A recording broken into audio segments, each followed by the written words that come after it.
नहमदुहु व नुसल्ली व नुसल्लिमु अला रसूलिहिल करीम अम्मा बाद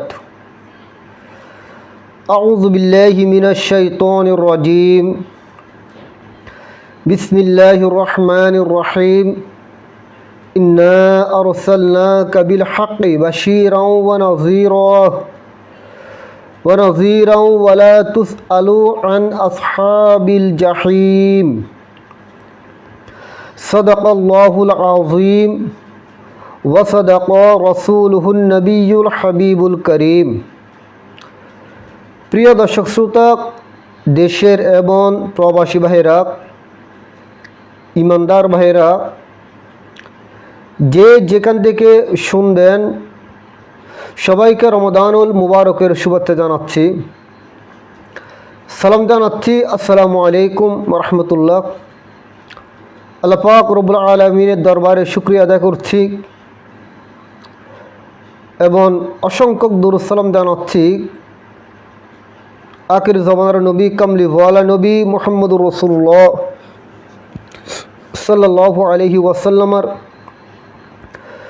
নূরানি কদম শরীফে এবং আল্লাহ পাক রব্বুল আলামিন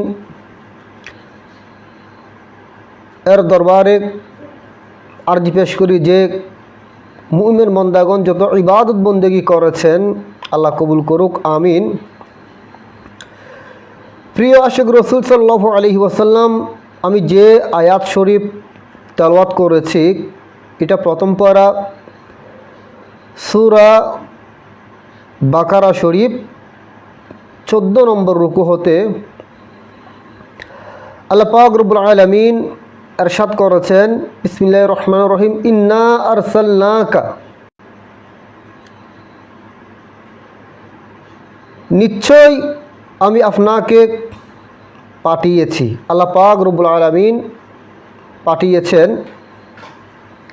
বিল হাক্কি বাশীরা ওয়া নাযীরা, সত্যসহ। আল্লাহ পাক রব্বুল আলামিন পাঠিয়েছেন সত্যসহ শুভ সংবাদদাতা ও সতর্ককারী রূপে পৃথিবীর জমিনে পাঠিয়েছেন। এই সুবাদে এই আয়াতে কারিমা অবতীর্ণ হওয়ার প্রেক্ষাপট হুজুর আকরাম সাল্লাল্লাহু আলাইহি ওয়াসাল্লাম তিনি তো দয়াল নবী, উম্মতের কান্ডারি নবী। সবসময় রাসূল আকরাম সাল্লাল্লাহু আলাইহি ওয়াসাল্লাম চেয়েছেন উম্মত যাতে জাহান্নামের মধ্যে না যায়, কারণ কাল কিয়ামতের ময়দানের মধ্যে হুজুর করিম সাল্লাল্লাহু আলাইহি ওয়াসাল্লাম গুনাহগার উম্মতদেরকে শাফাআত করে জান্নাতের মধ্যে নিয়ে যাবেন। একটা শর্ত, ঈমান শর্ত। ঈমান হচ্ছে মূল। প্রিয় হাজরিন,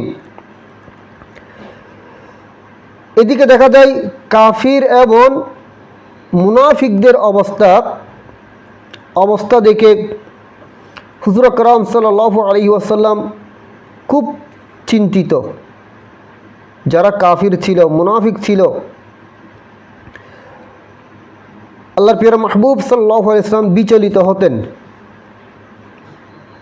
তো তিনি তো দয়ার ভান্ডার রহমতুল্লাহ আলামিন, আল্লাহর মাহবুবের ইচ্ছা যে প্রত্যেকটি উম্মত জান্নাতি হয়ে যাক, যাতে জান্নাতি হয়ে যায়। কিন্তু অপরদিকে পরওয়ারদিগার আল্লাহ পাক রব্বুল আলামিনের ইচ্ছা, আল্লাহর ইচ্ছা এই যে, হে আমার প্রিয় মাহবুব সাল্লাল্লাহু আলাইহি ওয়াসাল্লাম, যে আপনার শত্রু, যে আপনার শানে গুস্তাখি করে, যে আপনাকে কটু বাক্য করে, আপনার সম্মানে আঘাত করে, আপনাকে দুর্ব্যবহার করে, তারা জান্নাতে যাবে দূরের কথা, জান্নাতের ঘ্রাণ পর্যন্ত তারা পাবে না। জান্নাতের তারা ঘ্রাণও পাবে না। জান্নাতে যাওয়ার মাধ্যম, উপায় হচ্ছেন একমাত্র ঈমান শর্ত, হুব্বে মুস্তাফা সাল্লাল্লাহু আলাইহি ওয়াসাল্লাম শর্ত। কারণ হুব্বে মুস্তাফা হচ্ছে যে ঈমান। এই কারণে আল্লাহর প্রিয় মাহবুব সাল্লাল্লাহু আলাইহি ওয়াসাল্লাম ইরশাদ করেছেন, লা ইউমিনু আহাদুকুম হাত্তা আকুনা আহাব্বা ইলাইহি মিন ওয়ালিদিহি ওয়া ওয়ালাদিহি ওয়ান নাসি আজমাইন। আল্লাহ প্রিয় মাহবুব সাল্লাল্লাহু আলাইহি ওয়াসাল্লামকে নিজের মাতা পিতা সন্তান সন্ততি ছেলে মেয়ে সব কিছু থেকে আল্লাহ প্রিয় মাহবুব সাল্লাল্লাহু আলাইহি ওয়াসাল্লামকে মহব্বত করতে হবে, ভালোবাসতে হবে। তারপর আসবে যে ইমানের বহিঃপ্রকাশ, ইমান। এটা প্রিয় হাজরিন, এই কাফিরদের অবস্থা যখন দেখেছেন, আল্লাহর মাহবুব সাল্লাল্লাহু আলাইহি ওয়াসাল্লাম এর নুরানি অন্তর মুবারক শান্ত হওয়ার জন্য যে আল্লাহ পাক রব্বুল আলামিন এই আয়াতে কারিমা অবতীর্ণ করেছেন যে আমি আপনাকে কিয়ামতের দিন জিজ্ঞেস করব না, ওয়ালা তুসআলু আন আসহাবিল জাহিম, যে কাফেররা যে জাহান্নামে যাবে, মুনাফিকরা জাহান্নামে যাবে, এটা আমি আপনাকে জিজ্ঞেস করব না। কেন জাহান্নামে যাচ্ছে সেটা আমি আপনাকে জিজ্ঞেস করব না। এটা আল্লাহ রাব্বুল আলামিন সুসংবাদ কোরআনে পাকের মধ্যে ইরশাদ করে দিয়েছেন। তাহলে বুঝে যাচ্ছেন আল্লাহর মাহবুব সাল্লাল্লাহু আলাইহি ওয়াসাল্লাম কত মর্যাদাবান, কত তাজিমওয়ালা রসুল। একটু গভীরভাবে একটু চিন্তা করুন। অর্থাৎ আল্লাহ পাক রব্বুল আলামিন সব সময় আল্লাহর প্রিয় মাহবুব সাল্লাল্লাহু আলাইহি ওয়াসাল্লামের সন্তুষ্টি চেয়েছেন। অন্যান্য আনবিয়া কিরাম আলাইহিমুস সালামগণ আল্লাহর সন্তুষ্টি চেয়েছেন। এই কারণে কিতাবের মধ্যে আছে মাল ফারকু বাইনাল হাবিবু ওয়াল খলিল, হাবিব এবং খলিলের মধ্যে পার্থক্য কি? হাবিব অর্থ বন্ধু, খলিল অর্থ বন্ধু। তো কিতাবের মধ্যে মিশকাত শরীফ টিকার মধ্যে সেখানে এনেছেন ইব্রাহিমু খলিলুল্লাহ, আর আমাদের পেয়ারা মুস্তাফা সাল্লাল্লাহু আলাইহি ওয়াসাল্লাম হাবিবুল্লাহ। উভয়ের মধ্যে পার্থক্য কি? দুইটা শব্দের অর্থ বন্ধু। তো ইব্রাহিম আলাইহিস সালাম নিজ পুত্র সন্তান কুরবানি করে সব কিছু ত্যাগ করে আল্লাহর সন্তুষ্টি চেয়েছেন, এটা হচ্ছে খলিলুল্লাহ। আর হাবিবুল্লাহ হচ্ছে যে উনি যার সন্তুষ্টি খুদ লা ইলাহা ইল্লাল্লাহ চেয়েছেন। ওয়ালা সাউফা ইউতিকা রাব্বুকা ফাতারদা, কুরআনুল কারীমের মধ্যে ইন্না আ'তাইনাকাল কাউসার, আল্লাহর মাহবুবের সন্তুষ্টি আল্লাহ চেয়েছেন। এই সুবাদে আল্লাহ পাক রব্বুল আলামিন সব সময় সর্বদা আল্লাহর মাহবুবের শান্তি চেয়েছেন। প্রিয় হাজিরিন, এই সুবাদে হুজুর পাক সাল্লাল্লাহু আলাইহি ওয়াসাল্লাম এর মর্যাদা, তাজিম, ইজ্জত এটা আলোচনা করে এটা শেষ করা যাবে না প্রিয় আশিক রসুল। এবং এখানে আয়াতের দিকে দৃষ্টি দেওয়া যায়। প্রথমে এখানে আল্লাহ রাব্বুল আলামিন বলেছেন ইন্না আরসালনাকা, অর্থাৎ নিশ্চয় আমি আপনাকে প্রেরণ করেছি। আল্লাহ রাব্বুল আলামিন আল্লাহর প্রিয় হাবিব সাল্লাল্লাহু আলাইহি ওয়াসাল্লামকে প্রেরণ করেছেন। তো এখান থেকে বোঝা যাচ্ছে আল্লাহ যখন প্রেরণ করেছেন তাহলে বোঝা যাচ্ছে আল্লাহর প্রিয় মাহবুব সাল্লাল্লাহু আলাইহি ওয়াসাল্লাম আল্লাহর কাছে ছিলেন এবং দুনিয়ার মধ্যে পাঠিয়েছেন। পাঠানোর পূর্বে, দুনিয়া সৃষ্টি করার পূর্বেও আল্লাহর মাহবুব সাল্লাল্লাহু আলাইহি ওয়াসাল্লাম, হুজুর আকরাম সাল্লাল্লাহু আলাইহি ওয়াসাল্লাম মহান আল্লাহ পাক রব্বুল আলামিনের দরবারে আল্লাহর কাছে ছিলেন। এটা দুনিয়ার মধ্যে আমাদের জন্য নিয়ামত দিয়েছেন, সবচেয়ে বড় নিয়ামত। স্বাভাবিক কোনো দুনিয়াবি চিন্তা করুন, কোনো বাদশা উপটোকন যদি দেয়, এটা অন্যান্য উপটোকন থেকে এটা দামি হবে, দুনিয়াবি। তো আল্লাহ রাব্বুল আলামিন তো আল্লাহ প্রিয় মাহবুব সাল্লাল্লাহু আলাইহি ওয়াসাল্লামকে পাঠিয়েছেন, এটা হচ্ছে যে সৃষ্টির জন্য এটা রাসূল আকরাম সাল্লাল্লাহু আলাইহি ওয়াসাল্লাম বড় নিয়ামত। কারণ দুনিয়া তো সৃষ্টি হয়েছে আল্লাহর প্রিয় মাহবুব সাল্লাল্লাহু আলাইহি ওয়াসাল্লামের কারণে। এই সুবাদে বোঝা যায় হুজুর আকরাম সাল্লাল্লাহু আলাইহি ওয়াসাল্লাম দুনিয়া আগমনের পূর্বে আল্লাহর দরবারের মধ্যে হাজির ছিলেন। হাদিসে পাকের মধ্যে এসেছে, বিশেষ করে তাফসিরে রুহুল বায়ান শরীফ, সেখানে লাকাদ জাআকুম রাসূলুম মিন আনফুসিকুম আজিজুন আলাইহি, লাকাদ জাআকুম রাসূলুম এ আয়াতের প্রাসঙ্গিক তাফসিরে রুহুল বায়ান শরীফের মধ্যে একটা হাদিস শরীফ হযরতে আবু হুরায়রা রাদিয়াল্লাহু তাআলা আনহু হাদিস শরীফ রওয়ায়াত হয়েছে যে জিবরিল আমিন আলাইহিস সালাম, হযরত জিবরিল আমিন আলাইহিস সালামকে হুজুর আকরাম সাল্লাল্লাহু আলাইহি ওয়াসাল্লাম জিজ্ঞেস করেছেন,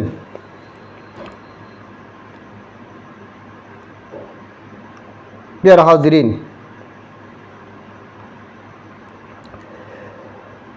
জিজ্ঞেস করেছেন যে তোমার বয়স কত? ইয়া জিব্রাইলু কম উমরুকা মিনাস সিনিনা, হে জিব্রাইল তোমার বয়স কত?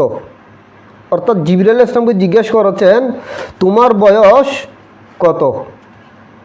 তখন জিবরিল আমিন আলাইহিস সালাম বলেছেন ইয়া রাসূলুল্লাহ, ফাকালা ইয়া রাসূলুল্লাহ, ইয়া রাসূলুল্লাহ সাল্লাল্লাহু আলাইহি ওয়াসাল্লাম লাস্তু আলামু গায়রাক আন্না ফিল হাজাবির রাবি'i নাজমান। সুবহানাল্লাহ। জিবরিল আমিন আলাইহিস সালাম এর উত্তরে বলেছেন যে আমি শুধু এইটুকু জানি কি যে আকাশের মধ্যে একটা তারকা, উজ্জ্বল একটা তারকা দেখেছেন, নাজমান ইয়াতলাউ ফি কুল্লি সাবঈনা আলফা সানাতিন মাররাতিন। জিবরিল আমিন আলাইহিস সালাম বলেছেন ইয়া রাসূলুল্লাহ আমি আকাশের মধ্যে একটা তারকা দেখেছিলাম, এটা ৭০,০০০ বৎসর পর পর একবার উদিত হতো। ৭০,০০০ বৎসর পর পর সেটা একবার উদিত হতো। এভাবে তিনি কয়বার দেখেছেন কিতাবের মধ্যে আছে, তিনি এভাবে দেখেছেন যে ওয়ারাইতুহু আসনাইনি ওয়া সাবঈনা আলফা মাররাতান।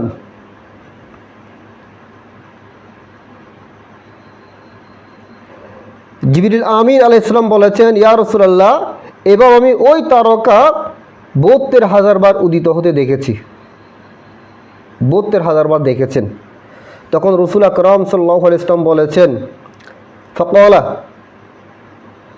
রাসূল আকরাম সাল্লাল্লাহু আলাইহি ওয়াসাল্লাম বলেছেন ফাকালা ইয়া জিবরিলু ওয়া ইজ্জাতি রাব্বি আনা যালিকা কাউকাবু। হুজুর আকরাম সাল্লাল্লাহু আলাইহি ওয়াসাল্লাম বলেছেন যে খোদার শপথ, আল্লাহ তাআলার শপথ, আমি ছিলাম ওই তারকা।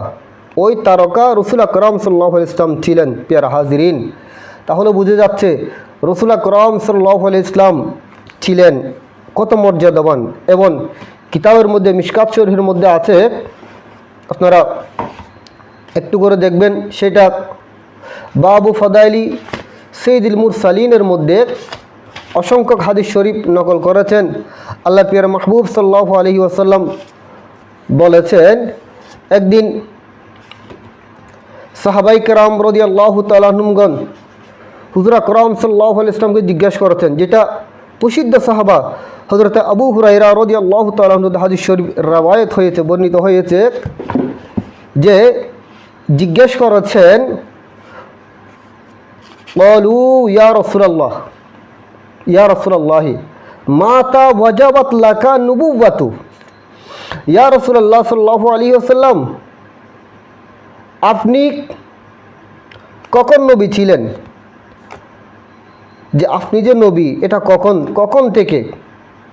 তখন হুজুর আকরাম সাল্লাল্লাহু আলাইহি ওয়াসাল্লাম ইরশাদ করেছেন ক্বালা ওয়া আদামু বাইনা রূহি ওয়াল জাসাদি। সুবহানাল্লাহ।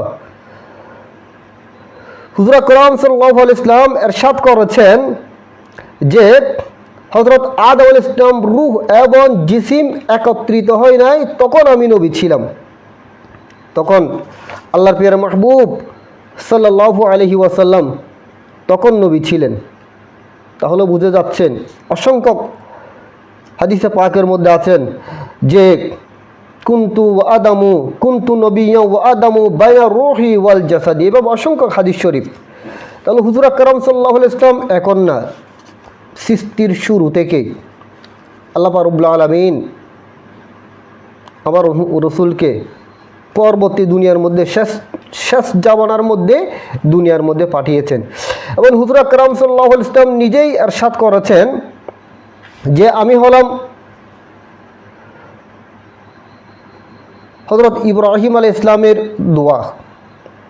ইব্রাহিম আলাইহিস সালাম দোয়া করেছেন যে কাবা শরীফ নির্মাণ করার পর ইব্রাহিম আলাইহিস সালাম দোয়া করেছেন রব্বানা ওয়া বা'আস ফীহিম রাসূলাম। এভাবে তিনি দোয়া করেছেন, কিতাবের মধ্যে আছেন। তাও মিশকাত শরীফ বাবু ফাদাইলি সাইয়্যিদুল মুরসালিনের মধ্যে আল্লাহ প্রিয় মাহবুব সাল্লাল্লাহু আলাইহি ওয়াসাল্লাম ইরশাদ করেছেন আন্নাহু ক্বালা ইন্নী ইনদাল্লাহি মাখতুবুন খাতামান নবিয়্যিন। হুজুর আকরাম সাল্লাল্লাহু আলাইহি ওয়াসাল্লাম খাতামুন নবিয়্যিন হিসাবে লিপিবদ্ধ ছিলেন, লেখা ছিলেন। তাহলে আমার রাসূল হচ্ছে যে আউয়াল, আল্লাহ পাঠিয়েছেন আখের শেষ নবী। এরপরে আর কোনো নবী আসবে না, কিয়ামত কায়েম হবে। এর হাজিরিনদের সংক্ষিপ্ত আকারে। এবং দাওয়াতু ইব্রাহিমা, ইব্রাহিম আলাইহিস সালামের দোয়া। ওয়া বাশারাতু ঈসা, ঈসা আলাইহিস সালাম সুসংবাদ দিয়েছেন। কোরআনুল কারীমের মধ্যে আছেন ইয়াতি ইস, যে আমার পরে একজন নবী আসবেন যার নাম হবে আহমদ, যার নাম হবে আহমদ। আমার রসুলের নাম দুইটি, একটা হচ্ছে আহমদ, একটা মোহাম্মদ। জবিনের মধ্যে মোহাম্মদ, আসমানের মধ্যে আহমদ। পিয়ারা হাজরিন, এবং আরও বলেছেন যে আমি যখন পৃথিবীতে তশরিফ নিয়ে যখন আসছি তখন আমার আম্মা জান দেখেছেন। কি দেখেছেন? রুইয়া উম্মি আল্লাতি রাতিহিনা ওয়াদাআতনি ওয়াকাদ খরাজা লাহা নূরান আদআ লাহা মিনহু কুসুর শাম। হযরত মা আমেনা রাদিয়াল্লাহু তাআলা আনহা বলেছেন হুজুর আকরাম সাল্লাল্লাহু আলাইহি ওয়াসাল্লাম যে নূর জাহির হয়েছে, প্রকাশ হয়েছে, ওই নূরের কিরণে, নূরের আলোতে শাম শহরের সেখানে সব কিছু দেখেছেন, সেখানে পর্যন্ত আলোকিত হয়ে গিয়েছে। প্যারা হাজরিন, তাহলে বুঝে যাচ্ছে আমার রসুল নূরে মুস্তাফা সাল্লাল্লাহু আলাইহি ওয়াসাল্লাম কদ জাআকুম মিনাল্লাহি নূর ওয়া কিতাবুম মুবিন। এই সুবাদে আল্লাহ প্রিয় মাহবুব সাল্লাল্লাহু আলাইহি ওয়াসাল্লাম তাজিম, ইজ্জত, কদর অসংখ্য। সুতরাং আল্লাহর মাহবুবকে চিনার মতো তৌফিক দান করুক।